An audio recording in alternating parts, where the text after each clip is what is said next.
There is a large part of the civilian population that just wants nothing but to send their children to school. They want that there should be peace in Kashmir. But there is again a very small but vocal minority which has got influence, or I should say outsized influence, and they have Kashmir in a vice-like grip. These are the people who influence thinking in Kashmir. These are the people who spend crores of rupees in radicalizing children as young as 5 years old.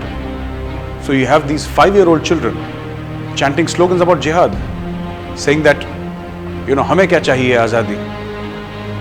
Do you truly feel that a 4-year-old or a 5-year-old understands the meaning of jihad? Understands what this so-called azadi is?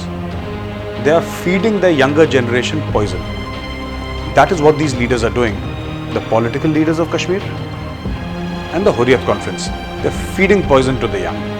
They now have the second generation of stone pelters. What will happen tomorrow when these young stone pelters go out and look for jobs? Who's going to give them money for stone pelting? Is stone pelting a vocation? Is it a qualification? They should join the national mainstream.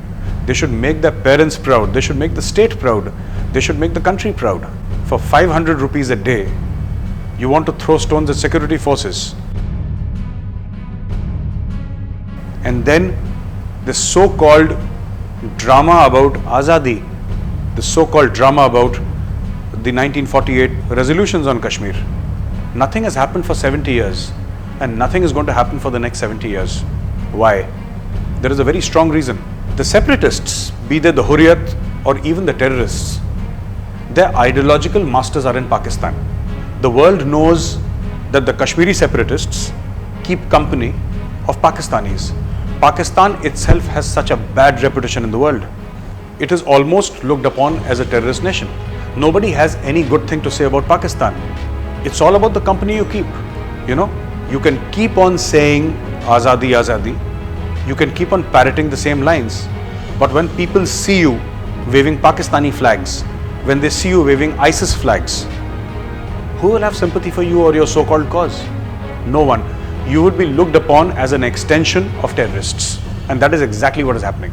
ये एक साजिश है हुर्रियत की, कश्मीर के politicians की, और जो भी सेपरेटिस्ट हैं, उनकी साजिश है कि जितना कश्मीरियों को जाहिल रखा जाए उतना अच्छा। क्योंकि अगर कोई पढ़ लिख लेगा तो पत्थर क्यों फेंकेगा?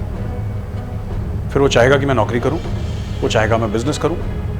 That is why they burn schools. The central government, the Indian government, gives thousands of crores of rupees per year to Kashmir. They give special grants, special packages. Where is this money going? I don't see new schools being built. I don't see new hospitals being built. I don't see great infrastructure coming up in Kashmir by the state government. Where is this money going? This question can be answered by those politicians who have made politics a family business in Kashmir, who have property worth thousands of crores in London, in Dubai. And these are the people who are actually part of the national mainstream because they are leaders of local political parties, and they are rich beyond belief. They are rich beyond belief. Their business is basically stealing money from the government of India and the government of Kashmir. So rather than building new schools, they are encouraging the fringe element in Kashmir to burn down existing schools. Syed Gilani says he does not want Kashmiri children to join NCC. He encourages the burning of schools. His own granddaughter studies in DPS in Srinagar. So while the children of the separatists, their grandchildren, they live a very luxurious existence, the common Kashmiri is supposed to have only one trade, and that is stone pelting.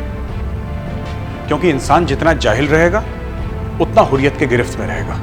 There is a lot of disinformation spread within Kashmir, and the separatists, they love to do it. They love to spread falsehood. So somebody will say that there are 7 lakh Indian army in Kashmir. This is blatant falsehood. Jammu and Kashmir has 3 corps. 14 core is in Leh, 15 core is in Srinagar, and 16 core is in Nagrota. How does 3 cores add up to 7 or 8 lakh soldiers? It doesn't. But generations of Kashmiris have been brought up believing that this army is an occupation army. This army is there to subjugate you. That is not true. We have a 760 kilometer line of control with Pakistan. And that is why the Indian army is there. Because the Hurriyat very conveniently shuts down business 50% of the time. So what will people do? They sit at the chai khana and they concoct these fantastic theories. They keep on propounding theories which have no basis in fact. Ask any separatist, what is the proof? He has no proof. The only proof is, everybody knows. That is the bottom line. They say everybody knows. Who's everybody? My neighbor knows, my son knows, my father knows, that's all. You will find a lot of images on social media of mass graves in Kashmir. All of these images have been stolen from Syria. They Photoshop, क्योंकि वो photoshopping करने वाला भी जाहिल है और जो उसको देख रहा है वो भी जाहिल है, उसकी भी समझ नहीं है. They start believing. They believe everything that is told to them. Unfortunately, the level of discourse in J&K has gone down to such a level. It has gone down to such a level where it is impossible to talk logic.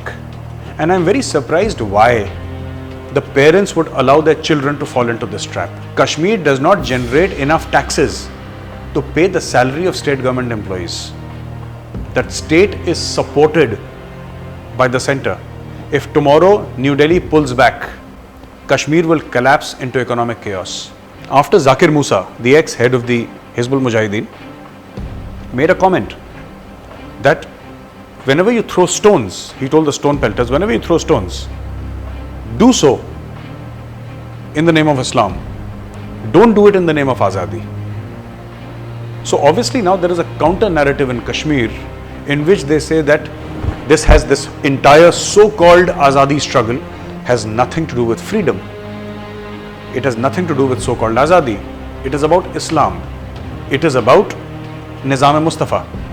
It is about establishment of Islamic rule.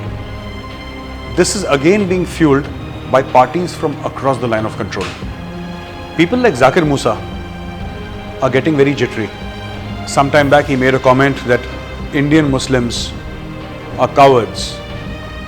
They are not taking part in the jihad in Kashmir. They should take part in the jihad in Kashmir. This is what Zakir Musa said. Indian Muslims are not cowards. Indian Muslims know that this so-called jihad in Kashmir is a fraud. It is a synthetically manufactured fraud. That is why in more than 27 years, not one single Indian non-Kashmiri Muslim has gone to Kashmir to fight. You have Indian Muslims dying to protect this country. Few days back was the martyrdom anniversary of Captain Hanifuddin. You've heard of Captain Fayaz, Omar Fayaz. There are so many such names.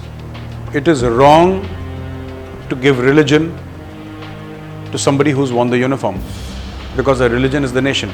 But I'm just mentioning these names just to tell people, just to educate people that this entire Kashmir jihad is an absolute fraud. It is based on money. It is based on scaremongering tactics. It is based on the fact that the more you scare the government of India, the more you scare the local government, the more money you can extract. It is based on these factors. These constant attacks on army camps, consistent and constant violations along the line of control, Pakistan funding stone pelters who are interrupting operations, all this, and this is a personal feeling that I have, all this is pushing back the Indian Army to the 90s style of operations, which nobody wants in the first place. We want Kashmir to be peaceful, but these people are deliberately pushing the Indian Army to the 1990s style of operations. Why? Because we feel today that we need to dominate territory. We need to flush out militants from where they're hiding. And a soft approach is no longer tenable. The soft approach is for civilians in Kashmir. The soft approach, the Sadbhavna approach, is for those people who believe in the idea of India, who want to join the mainstream, These people, these innocent people are our brothers. We owe them our loyalty. We owe them our help. And we are grateful. But for those people who pick up weapons, who pick up arms against the state, they will be dealt with like Burhan Wani, like Sabzar Bhatt was dealt with. मैं जाकिर मूसा से साफ तौर से ये कहना चाहता हूँ कि हिंदुस्तानी मुसलमानों को देखना है तो ब्रिगेडियर मोहम्मद उस्मान से लेकर लेफ्टिनेंट उमर फयाज तक देखिए। हिंदुस्तान का मुसलमान जिसने अपने खून से ज़मीन के ऊपर लकीर खींच दी, वो लकीर हिंदुस्तान की हिफाजत की लकीर है। लेकिन ये बात एक दहशतगर्द कभी नहीं समझ सकता।